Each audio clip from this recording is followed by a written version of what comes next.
बरसात की एक शाम बख्शीगंज गांव के दो लोग भोलू की चाय की दुकान पर बैठे हैं। उनके चेहरों से साफ दिख रहा था कि वो लोग काफी उदास है आज।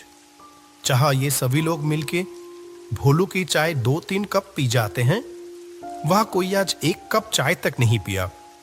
हर कोई गांव की मौजूदा समस्याओं को लेकर बहुत विचलित है।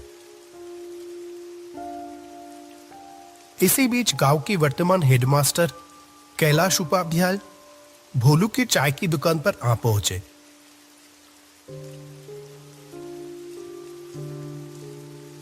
अरे रामलाल, माधव, तुम लोग यहाँ इतना उदास होकर क्यों बैठे हुए हो?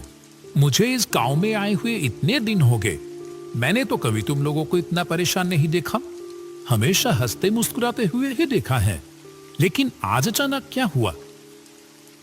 आइए मास्टर जी, बैठिए। आपकी चाय तैयार है मास्टर जी। मुझे पता था आप थोड़ी देर में यहां आ जाओगे। हाँ हाँ बोलू, आज अपनी वो अदरक वाली चाय पिलाना मुझे, ठीक है? बहुत देर से सर दर्द कर रहा है। और हाँ, तुम लोग बताए नहीं कि हुआ क्या है, इतने उदास क्यों हो? असल में क्या है ना मास्टर जी, हम सभी लोगों का आज मन बहुत उदास है। क्यों? क्या हुआ? इतने खूबसूरत गांव के लोगों के साथ घुलने मिलने से किसी का भी मन बेहतर हो जाएगा, लेकिन उन्हीं लोगों को आज अचानक क्या हुआ? आप तो जानते ही हो मास्टर जी कि हमारे गांव में कोई अस्पताल नहीं था। कोई भी बीमार होता था तो उसको 2 गांव पार 10 मील दूर जाना पड़ता था। अस्पताल पहुंचने से पहले ही तो कितनों की मौत हो गई। इसीलिए हम सभी मिलके अपने पैसे बचा के इस गांव में एक अस्पताल बनवाया। लेकिन क्या? हमारी सारी बचत खत्म हो गई। अस्पताल तो तैयार है, पर बिस्तर तो खरीदना बाकी रह गए। हमारे पास तो और पैसे नहीं बचे। अब क्या होगा? ओह, ऐसी बात है। मेरे पास कुछ पैसे तो थे, पर वो तो मेरी बेटी की शादी में खर्च हो गए हैं। लेकिन हाँ, इच्छापुर गांव में मेरी पुश्तैनी जमीन है एक। अगर उसे बेच दिया तो जो पैसा आएगा, उम्मीद है उससे अस्पताल का बेड हो जाएगा। क्या कहते हो? ये आप क्या कह रहे हैं मास्टर जी? आप अपनी पुश्तैनी जमीन बेच देंगे? मेरे तो बस ये 1 साल की नौकरी बची है। मैंने तो मन बना लिया, जो प्यार यहां मिल रहा है, मैं तो बाकी की जिंदगी यही गुजारूंगा तुम लोगों के साथ। क्यों, नहीं रखोगे क्या? वैसे भी ये तो बड़ा ही पुण्य का काम है। भगवान ऐसे अवसर बार बार नहीं देते। रामलाल, माधव और भोलू की आंखों में जैसे आंसू आ गया हो। तीनों ने हाथ जोड़कर कैलाश मास्टर का शुक्रिया अदा किया। अरे अरे, ये क्या कर रहे हो?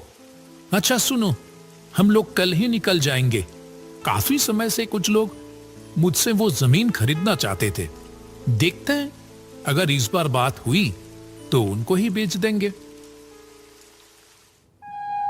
अगले दिन सुबह कैलाश, रामलाल और माधव इच्छापुर गांव की ओर चल पड़े।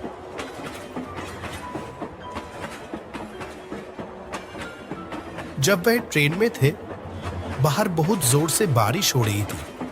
आसमान काले बादलों से ढका हुआ था और हवा भी बहुत तेज चल रही थी। ये बारिश तो रुकने की नाम ही नहीं ले रही है। मैं भी तो वही सोच रहा हूं, इतनी बारिश में जाएंगे कैसे? वहां एक नदी भी तो पार करनी होगी। आपका गांव क्या स्टेशन से बहुत दूर है? स्टेशन में उतर के पहले हम लोगों को नदी के किनारे पहुंचना होगा, फिर वहां से नाव लेके नदी पार करके जाना होगा मेरा गांव। ऐसे ही बात करते करते समय बीतता चला गया। आखिरकार जब तीनों स्टेशन पर पहुंचे, वो शाम हो चुकी थी। सुनसान स्टेशन पर बस वो तीनों आके ही उतरे। अभी तो बारिश थोड़ी रुकी है, चलो देखते हैं जल्दी से नाव घाट पर पहुंच पाते ही या नहीं। वो तीनों स्टेशन से बाहर आ गए। आसपास कोई भी नजर नहीं आ रहा था। बारिश के कारण रात का अंधेरा अन्य दिनों के मुकाबले कुछ ज्यादा ही था। घने काले अंधेरे ने चारों ओर जैसे एक जादुई माहौल बना दिया था। वह स्टेशन के पास एक बरगद के पेड़ के नीचे आके रुके। यही पर रिक्शा मिलता था। आज तो एक भी रिक्शा नहीं दिखाई दे रहा। इतनी बारिश की मौसम में क्या ही मिलेगा। किसी ने तो उम्मीद भी नहीं की होगी कि इतनी बरसात की रात में भी कोई आखिरी ट्रेन से यहां आ भी सकता है। अब क्या किया जाए? चलो पैदल ही चलते हैं। मुझे तो कोई और रास्ता दिखाई ही नहीं दे रहा। मौसम भी तो कुछ ठीक नहीं लग रहा है। अगर फिर से बारिश आ गई तो? वो तीनों अंधेरे में ही आगे बढ़ने लगे। कुछ देर चलने के बाद दूर से एक वैन आने की आवाज आई। लगता है कोई वैन रिक्शा आ रहा है इधर ही। रुको रुको। कुछ ही देर में दूर से कच्चे रास्तों में एक वैन आती हुई दिखाई दी। कैलाश ने उस चालक को देखते ही पहचान गया। कहा, अरे रतन भैया, आपसे मिले हुए कितने महीने हो गए। वो आदमी कैलाश को थोड़ी देर देखा, फिर कहा, अरे कैलाश, कैसे हो? अपने घर जा रहे हो क्या?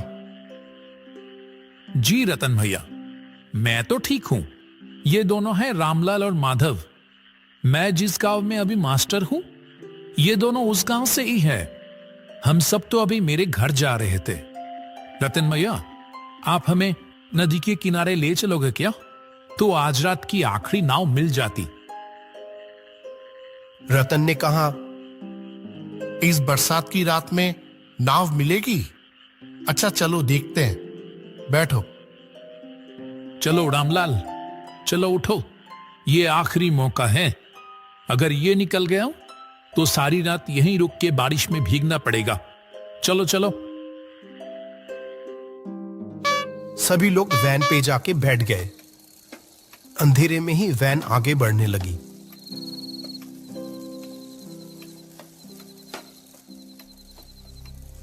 कुछ देर बाद कैलाश ने रतन से पूछा, आपकी तो इतनी उम्र हो गई रतन भैया, फिर भी आप अभी भी वैन चलाते हो। आपको तकलीफ नहीं होता? तकलीफ? हाँ, होता था पहले, अब नहीं होता है। पहले होता था, अब नहीं होता है। इसका क्या मतलब है? वो कुछ नहीं। तुम तो बहुत दिनों बाद इछापुर गांव आए हो। हम लोगों को तो भूल ही गए हो तुम। नहीं नहीं, ऐसी बात नहीं है रतन भैया। दरअसल काम के सिलसिले में मैं अभी जहां रहता हूं, वहां से आमतौर पे आना जाना हो नहीं पाता है। आज भी तो एक जरूरी काम से ही आया हूं। गांव में मेरे बाप दादा की जो जमीन है ना, उसे ही बेचने आया हूं। बेच दोगे? क्यों, क्या हो गया? कोई मुसीबत? हाँ, मुसीबत तो है। जिस गांव में मैं रहता हूं अभी, उस गांव के सभी लोगों ने अपने बचाए हुए पैसे से अस्पताल बनवा तो दिए हैं, लेकिन वो अस्पताल की बेड खरीदने की पैसे नहीं जुटा पा रहे हैं। इसीलिए मैंने सोचा कि अपनी पुश्तैनी जमीन बेचकर उनकी थोड़ी मदद कर दूं। वैसे भी वो जमीन तो कई सालों से खाली ही पड़ी है। क्या बात है कैलाश, तुम सचमुच इछापुर गांव का गर्व हो। अरे नहीं नहीं, ऐसी कोई बात नहीं। ये देखो ना, ये रामलाल, माधव, ये सभी भी किसी से कम है क्या? ऐसे ही बातचीत चलते चलते सभी लोग नदी के किनारे आ पहुंचे। जब वो तीनों नदी की ओर देखें, तब नदी बहुत तेज बह रही थी। जो नदी हर वक्त शांत रहती थी, वह आज बिल्कुल अलग दिख रही थी। नदी के किनारे कुछ नाव बंधी हुई थी, लेकिन चलाने वाला कोई भी दिखाई नहीं दिया। जो सोचा था वही हुआ। एक भी माझी घाट पर नहीं है। वैसे भी इतनी रात हो गई है और फिर बारिश। कोई क्यों ही रहेगा अभी? ये तो बड़ी मुसीबत हो गई मास्टर जी। आज रात बारिश में भीगकर ही गुजारना पड़ेगा लगता है। अब क्या होगा मास्टर जी? आसमान का हाल देखा आपने? लगता है बारिश फिर से आने वाली है। आसमान में काले बादल फिर से आना शुरू हो गए। नदी की ओर से हल्की हल्की ठंडी हवा भी चलनी शुरू हो गई। रतन भी उन लोगों के साथ वहीं खड़ा था। जब वो तीनों बात कर रहे थे तभी उसने कहा, अगर आप लोग बुरा ना मानो तो मैं एक बात कहूं। आप ऐसे क्यों बोल रहे हो रतन भैया? बोलिए ना, क्या कहना चाहते हैं? लगता है थोड़ी ही देर में बारिश फिर से शुरू होगी और अभी तो कोई माझी भी नहीं है घाट पर जो नाव से अपनी घर जा सकोगे। उसके बजाय एक काम करो, वो देखो सामने ही मेरा घर है। सब लोग वही चलो, आज की रात वही गुजार लेना। हाँ, सही कह रहे हो आप। इससे पहले भी तो कितनी बार आपकी गाड़ी में स्टेशन गया हूं आपको आपके घर से बुला के। क्यों रामलाल, माधव, और तो कोई रास्ता नहीं दिख रही है। आज की रात वही गुजार लें। रतन भैया आज हमारा कितना बड़ा उपकार किया है, क्या बताओ। हाँ, माधव ने सही कहा। हम रतन भैया के घर पे ही चलते हैं, नहीं तो इस बरसात की रात में बड़ी मुसीबत में पड़ जाएंगे। सभी लोग मिलके रतन की घर की ओर बढ़ने लगे। जैसे ही वो घर के अंदर घुसा, एक अजीब सी बदबू आने लगी अंदर से, मानो बहुत दिनों बाद कोई इस घर को खोल रहा हो। रतन भैया, घर के अंदर इतनी बदबू क्यों? ये फर्श भी कैसा भीगा भीगा सा लग रहा है। असल में ये घर तो आधी समय बंद ही पड़ा रहता है। मैं तो अपनी गाड़ी लेकर बाहर ही रहता हूं और पानी शायद खिड़की से अंदर आया होगा। कमरे की कोने में एक टूटी खुली हुई खिड़की से हल्की सी रोशनी आ रही थी। घर में खाना तो कुछ नहीं है। मैं तो आप लोगों के लिए खाने का इंतजाम ही नहीं कर पाया। आप उसकी चिंता मत करो। इतनी खराब मौसम में रात को रहने के लिए जगह मिल गई, इससे ज्यादा और क्या चाहिए। अगर आप नहीं होते तो आज रात हम लोग कैसे बिताते, भगवान ही जाने। अरे ऐसी कोई बात नहीं है। ठीक है, आप लोग सो जाओ। और आप कहां रहोगे? मैं बाहर सो जाऊंगा, कोई परेशानी नहीं होगी। क्यों, आप हम लोगों के साथ सो जाओ ना। नहीं नहीं, मुझे कोई दिक्कत नहीं होगी। ये बोल के रतन बाहर चला गया और वो तीनों जमीन पर चटाई बिछाकर लेट गए। तब गहरी रात, अचानक कैलाश की नींद खुल गई। एक अजीब सी आवाज आ रही थी, जैसे कि कोई घर से थोड़ी दूर जमीन खोद रहा हो। कैलाश शुरू में तो नजरअंदाज करता रहा, लेकिन आवाज और तेज होने लगी। जो वो काम कर रहा था, जैसे कि वो किसी की परवाह किए बगैर ही किया जा रहा था। ये आवाज कहां से आ रही है? चोर आ गया क्या? कैलाश तेजी से उठा और खिड़की के पास आकर बाहर देखने लगा। रतन भैया घर से थोड़ी दूर पेड़ के नीचे खुदाई कर रहा है।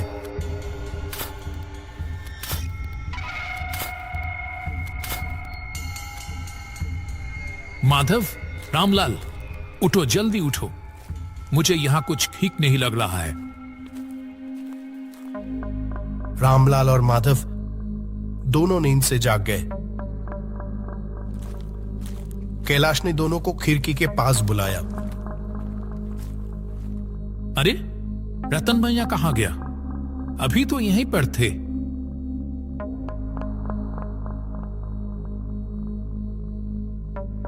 आपने ठीक देखा था मास्टर जी? हाँ हाँ बिल्कुल। चलो तो बाहर। वे तीनों घर के पीछे वाले पेड़ की ओर चल दिए। ये देखो, यहाँ पेड़ के नीचे जमीन पर कुछ है लगता है।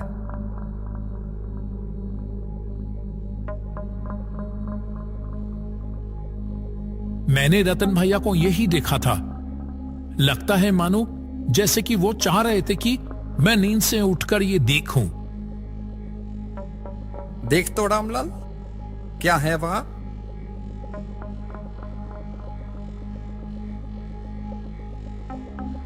मिट्टी को हाथ से थोड़ा हिलाने पर रामलाल को पैसों से भरी हुई एक कलश दिखाई दी। अरे इसके अंदर तो बहुत सारे पैसे हैं। सच में? लेकिन ये है किसके? रतन भैया अभी कहां चले गए? ठीक है, वो दूसरों की पैसे है, उसकी हमें जरूरत नहीं। वो जैसे था उसको वैसे ही रख दो अच्छे से और चले आओ वहां से। ठीक उसी वक्त वो पेड़ जैसे हिल उठे। तीनों ने ऊपर देखा तो वहां लंबे पैरों वाला एक भयानक चेहरा बैठा हुआ था।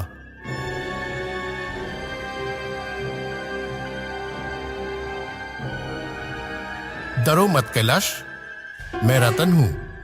मैं यही देखना चाहता था कि क्या तुम समय के साथ लालची तो नहीं हो गए हो। तुम सच में गांव का गढ़ हो कैलाश। तुम चाहते तो ये पैसे आसानी से ले सकते थे, और मैं अकेला बूढ़ा आदमी तुम तीनों के सामने तो टिक भी नहीं पाता। जहां तुम्हें पैसों की इतनी जरूरत है और यहां इतने सारे पैसे हैं। लेकिन आप? मैं 1 साल पहले ही मर चुका हूं। एक दिन मैं अपनी वैन लेके लाइन के उस पर जा रहा था। ऐसे में एक ट्रेन आके, छोड़ो उस बात को, मैं मर तो चुका हूं, लेकिन मेरे बचाए हुए पैसों की वजह से मुझे मुक्ति नहीं मिल रही थी। मैं किसी सच्चे इंसान की तलाश में था। आज मुझे वो मिल गया। आप लोगों से बात करके ही मैं समझ गया था कि आप लोग सच्चे इंसान हैं। मैं थोड़ा जांच लिया बस। ये पैसे ले जाओ और अस्पताल के लिए लगा दो। तुम्हें अपना पुश्तैनी जमीन बेचने की कोई जरूरत नहीं है कैलाश। यहां जो पैसे हैं उससे अस्पताल का काम पूरा हो जाएगा। रतन भैया, अब मुझे मुक्ति मिलेगी। आप सब लोग अच्छे से रहना। ये कहते हुए रतन का भयानक चेहरा हवा में गायब हो जाता है। वो तीनों बस पैसों से भरे हुए कलश को देखते रह गए। बारिश की रात एक भूतिया घर में बिताए हुए वो पल उन लोगों के मन में पूरी तरह से कैद होके रह गया।